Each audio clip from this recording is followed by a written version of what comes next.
More than a quarter of a century ago, our guest today published a book about the future of technology called Life After Television. Quote, "The computer of the future will be as portable as your watch and as personal as your wallet. It will recognize speech and navigate streets, collect your mail and your news." Close quote. Our guest is worth listening to today, in other words, in large measure because he got so much right back then. His new book, Life After Google. George Gilder on Uncommon Knowledge now.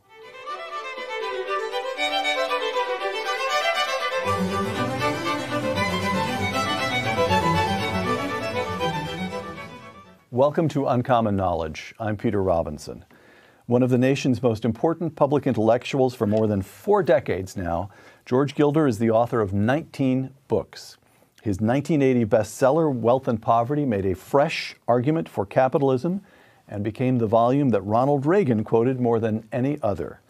Other Gilder works, Knowledge and Power, The Scandal of Money, and Life After Television, which I mentioned just a moment ago.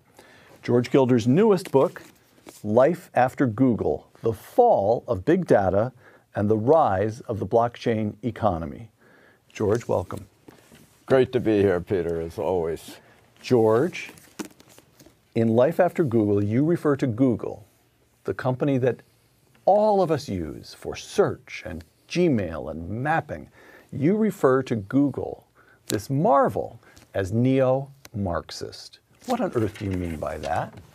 Well, a lot of people don't really understand what Marxism was. The key error of Marxism was Karl Marx's belief that the Industrial Revolution of the 19th century was a final human attainment, a kind of eschaton, that the problem of productivity and wealth creation had been solved forever. The end of history of his day, so to speak. Yeah, and from then on, the only challenge would be how to distribute wealth rather than how to create it.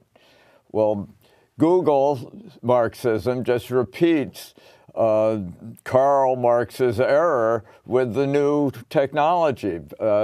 Google believes that their AI, artificial intelligence, their machine learning, their robotics, their algorithmic biology, their search, and their solutions constitute a new eschaton, a new final achievement of human beings. It's even more grandiose than Karl's original vision, and that the Google people imagine a singularity where the machines will eclipse human minds and allow all of the rest of us to retire on beaches and collect a guaranteed annual income, the new fashion in Silicon Valley, while Bren and Page fly off with Elon Musk to some remote planet in a winner-take-all universe. And I think this is delusional. Google faces impossible business problems, contradictions in their strategy, flaws in their technology, misunderstandings of the very computer science that underlie all their technology.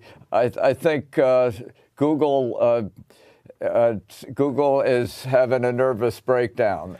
Oh, I just want to make sure I heard this right. You just called Larry Page and Sergey Brin these geniuses who in 20 years have gone from zero to a company with a market cap of $870 billion at market close yesterday. You just called them delusional. I heard that right? Yep. There are a lot of delusional, brilliant Marxists in the world. All right. Don't you encounter them all the time? I mean, you live at Stanford. We will return to your attack on Google, but first, how did Google do it? We just agreed, the company's founded in 1998, so we go from zero, non-existence, 20 years ago, and even 2 decades ago, to a market cap of, as I said, between 800 and 900 billion, depending on the market close the day people listen to us, which makes it the second most valuable enterprise on the face of the planet. Apple just crossed $1 trillion in valuation. So the question is, how did they do it? It isn't a accomplishment of some kind. Oh, it's an absolutely fabulous accomplishment. They dominated this era. This is the Google era. We live in it. But the next step is to upload your mind into the Google cloud. And I balk at this next step in the Google system of the world. You spent